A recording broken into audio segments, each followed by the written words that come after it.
Welcome back to HopeTales, where every flight becomes a story, and every story hides a miracle. She sat quietly in seat 8A, the left side window just above the wing, the perfect place for someone who loved watching the world from above. The soft morning light filtered through the cabin windows. As the plane climbed through layers of thin clouds, everything felt peaceful. The engines hummed with their usual confidence, a deep, steady vibration that passengers often ignored. But she found comfort in it. To her, flying was freedom, hours in the sky where nothing could disturb her thoughts. It was a typical commercial flight, business travelers scrolling through emails, families whispering about their vacation plans, older passengers reading newspapers, and a few teenagers wearing headphones lost in their music. The flight attendants wore calm smiles as they pushed their service carts down the aisle, offering juice and warm towels. No one suspected anything unusual. Not the passengers. Not the crew. Definitely not the woman in 8A, who leaned back and closed her eyes, letting the sound of the sky fade into the background. In the cockpit, things were also normal, at least on the surface. The captain had flown for more than 20 years. Calm, experienced, respected. His hands moved across the flight controls with effortless precision as the aircraft leveled off at its cruising altitude of 30,000 feet. Autopilot engaged. Navigation set. Weather clear. The perfect day for flying. But even the most experienced pilot cannot always predict the unseen battles happening inside his own body.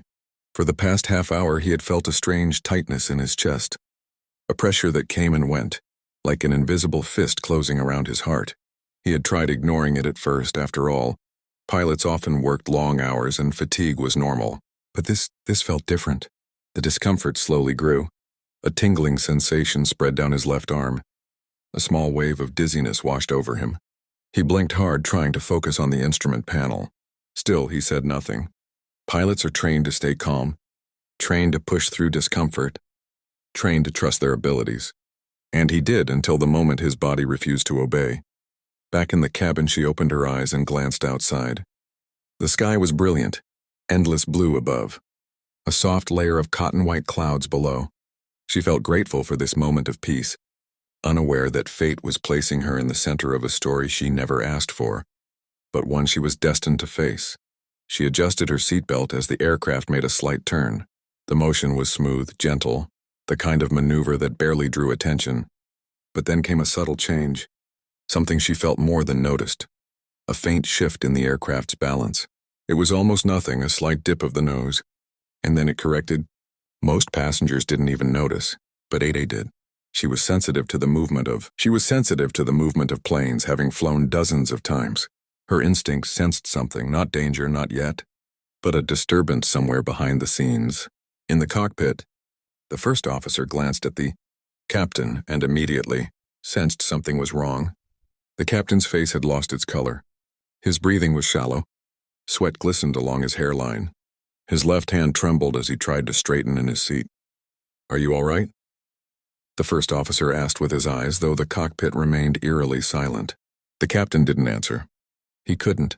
A sudden pain hit him like a bolt of electricity, intense, sharp, crushing. His vision blurred. His chest tightened violently. His fingers slipped off the yoke. He tried to breathe, tried to get one word out, but he couldn't. And then he collapsed forward. His full weight slammed into the controls. The aircraft jolted. Autopilot disengaged with a loud metallic click. Alarms blinked. Lights flickered. In the cabin, several passengers looked up, startled by the sudden movement. A flight attendant paused mid-aisle, gripping the seat back to steady herself.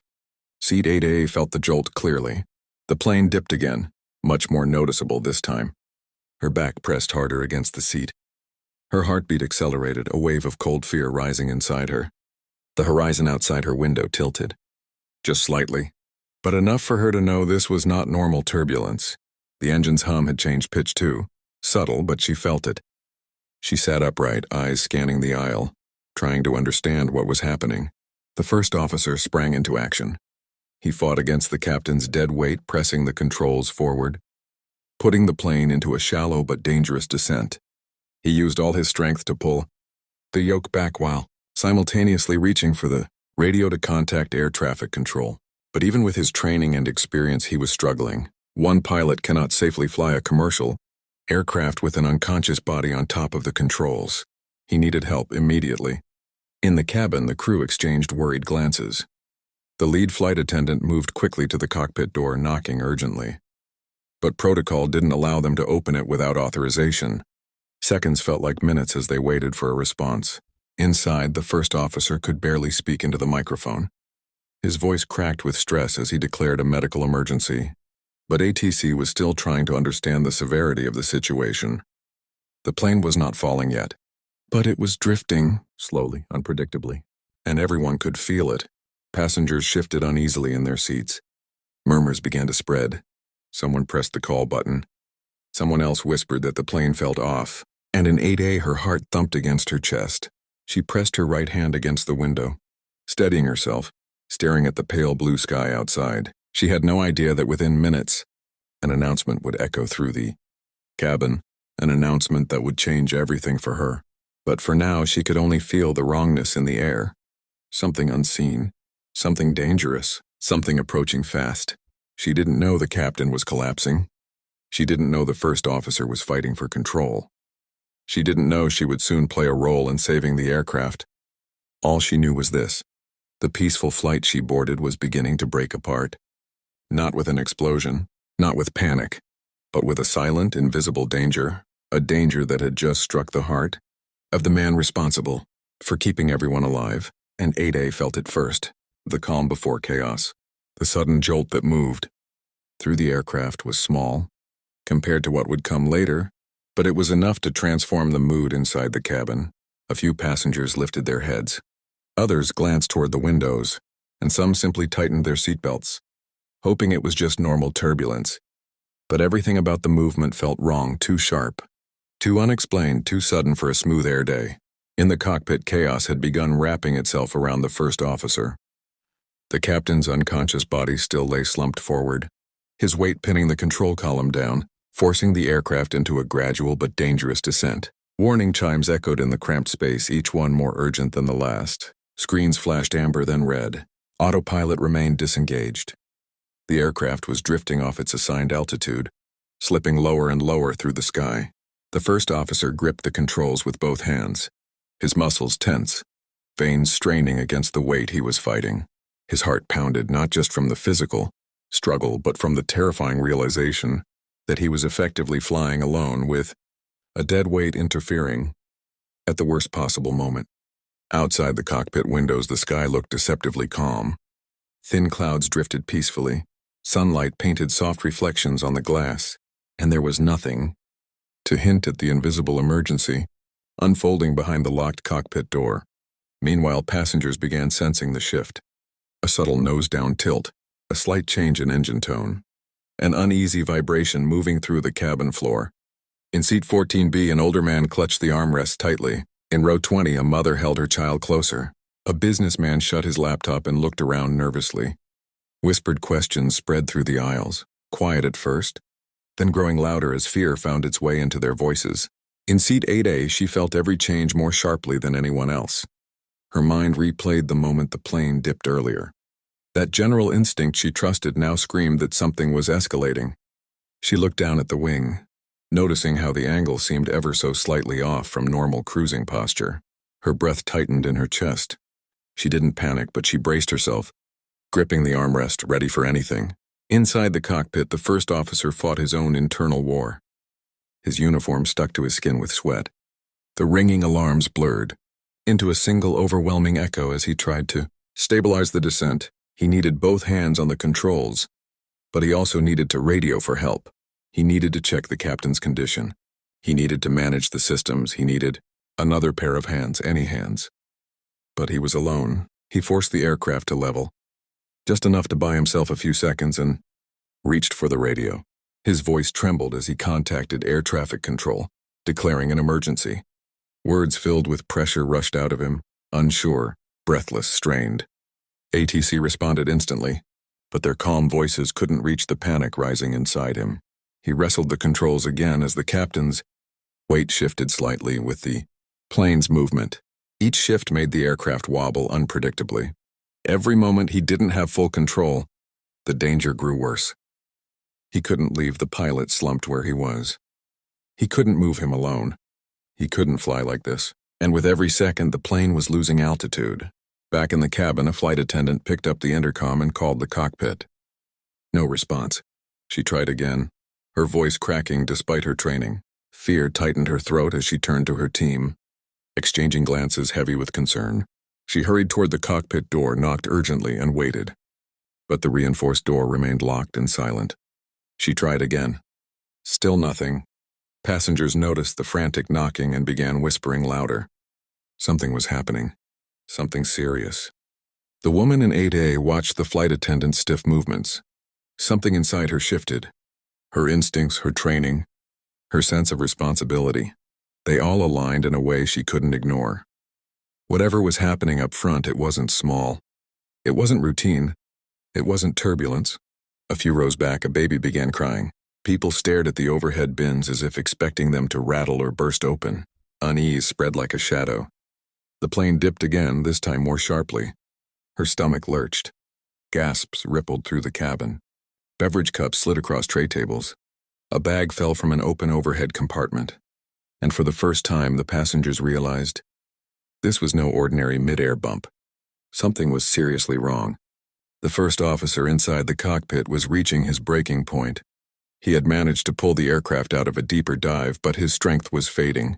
He couldn't hold the controls like this for another hour.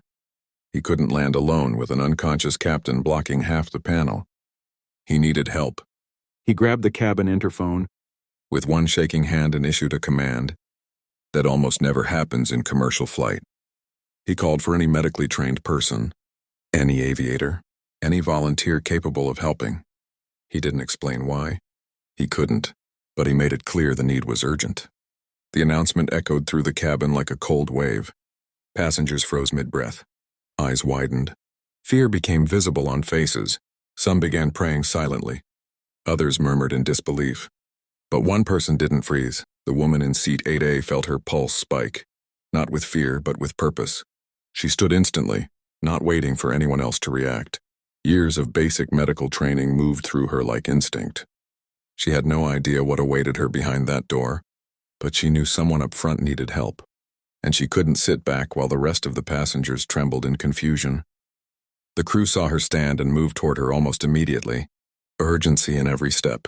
They ushered her forward, clearing the narrow aisle as passengers stared at her. Hope and fear tangled in their eyes. As she approached the cockpit door, the cabin seemed to fall into a tense silence. All the whispers faded, all the cries softened, all the fear funneled toward that one closed door. She pressed her palm against it, steadying herself for whatever she was about to see. Inside, the first officer unlocked it from his side, desperate for assistance. The door opened, and she stepped into a world she had never imagined. A world of flashing lights, warning sounds, a struggling pilot, and a dying captain crumpled on the cockpit floor. For the first time, she understood the truth. The plane wasn't just unstable. The plane wasn't just dipping. They weren't just in turbulence. They were in the early stage of a crisis that could end everything.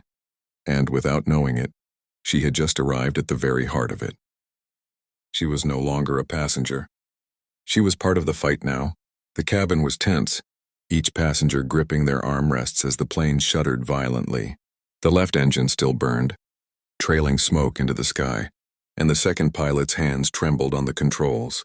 His face was pale, sweat dripping down, eyes darting between instruments that flickered dangerously. Somewhere behind him, the overhead warning alarm shrieked relentlessly, as if the plane itself were screaming.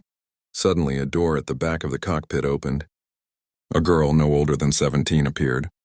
Her school uniform was slightly disheveled, but there was an intensity in her eyes that immediately demanded attention. The second pilot turned, startled. Who are you?" he stammered, panic evident in his voice. "I can help," she said calmly, almost too calmly for the chaos surrounding them. She didn't wait for permission. Moving past him, she glanced at the instruments, then at the unconscious pilot slumped over the yoke. Without hesitation, she grabbed the microphone and shouted to the cabin crew. "Passengers, remain seated and stay calm. We're going to land this plane safely, trust me." Her voice carried a strange authority. The second pilot froze, unsure whether to follow her lead.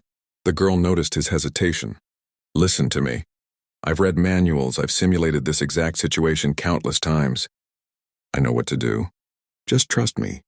The plane lurched again. A loud bang echoed from the damaged engine, and flames briefly lit up the wing outside. The second pilot's hands shook violently. I can't, he whispered almost to himself. Then let me, the girl interrupted sharply. She moved to his side, reaching for the controls. At first he resisted, but seeing the determination in her eyes, he slowly stepped back. She placed her hands over his, feeling the controls beneath. The yoke was heavy, unresponsive at times, but she adjusted, finding the delicate balance between easing the plane's tilt and correcting the roll caused by the failing engine. Throttle left engine reduced by 30%. Right engine increased to compensate. We need to stabilize at 25,000 feet, she instructed, her voice steady. The second pilot followed her commands hesitantly.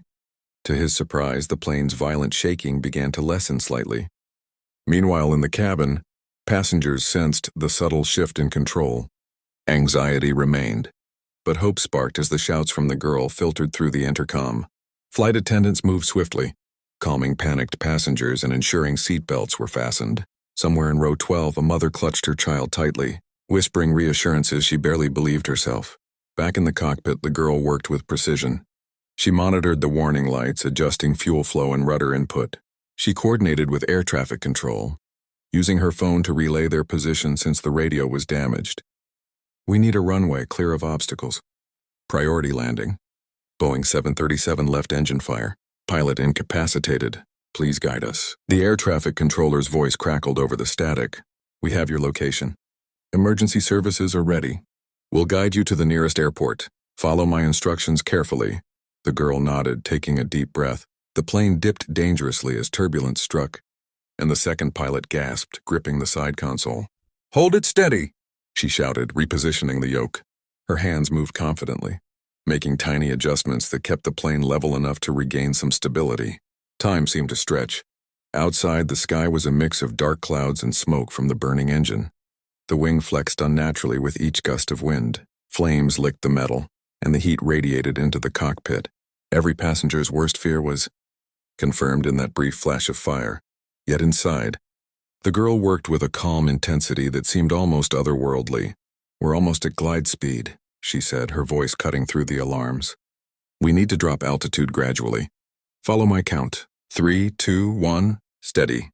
The plane descended in a controlled glide, avoiding the chaotic dips that had threatened to tear it apart moments before. The second pilot, overwhelmed and still shaking, managed to mutter, How are you doing this? She glanced at him briefly. Focus on what you can do. I've got the rest. Minutes passed like hours. Every flicker of the instruments felt monumental, every adjustment critical. The girl maintained contact with the ground crew, who guided them toward a stretch of runway clear of obstacles. Firefighters were ready at the far end, engines idling, hoses prepared. Finally, the runway appeared through the haze, a thin strip in the distance, almost impossibly small against the chaos surrounding them. She signaled the second pilot to adjust the approach, keeping the plane on a steady path. Steady, steady. Line up with the center. We can do this, she whispered more to herself than anyone else. The landing gear deployed with a jarring sound. Smoke from the damaged engine was thick now, but the plane held together. Every eye in the cockpit was fixed on her. The plane touched down with a violent thump, tires screeching against the runway, sparks flying. Flames from the left engine illuminated the dusk. The runway crew rushed forward, but the girl kept the yoke steady, guiding the plane down the stretch. Finally, after what felt like an eternity, the plane slowed to a crawl. Emergency vehicles swarmed around, and passengers erupted into tentative applause and relieved sobs. The second pilot slumped in his seat, exhausted, staring at the girl in disbelief. You actually did it, he whispered. She finally allowed herself a small, exhausted smile. We all did it, she said. Everyone stayed calm. That's what saved us. Outside, the emergency crews were already moving toward the burning engine. Smoke still rose, but every life on board had been spared. Inside the cabin, passengers hugged each other, tears streaming, whispering words of gratitude. The girl finally let herself exhale. The media would later call her a hero, but at that moment she didn't think about headlines or praise. She only thought about the faces of those who had trusted her, and the miracle that had unfolded at 35,000 feet. For the passengers, it was a night of terror turned into hope.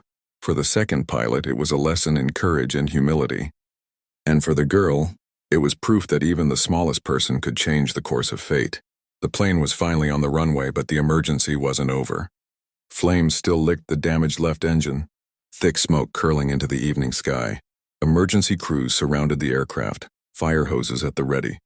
Every passenger's chest heaved with relief. But inside the cockpit, tension still lingered. The girl's hands remained steady on the controls, guiding the plane to a full stop. "Hold it, steady," she whispered, her voice calm despite exhaustion. The second pilot, still pale and trembling, watched her in awe. For the first time since the emergency began, he allowed himself to exhale. The passengers waited, holding their breath, as the plane finally came to a complete halt. A cheer erupted inside the cabin, tentative at first, then swelling into relief-filled applause. Some cried, some hugged strangers, and some simply stared out the window, grateful to have survived. The girl finally leaned back in her seat, a faint smile crossing her face. "Everyone." "We made it," she said softly. Her voice, once commanding, now carried the weight of exhaustion and relief. Emergency crews quickly approached the damaged engine, extinguishing the fire. Smoke filled the air, but the flames were gone.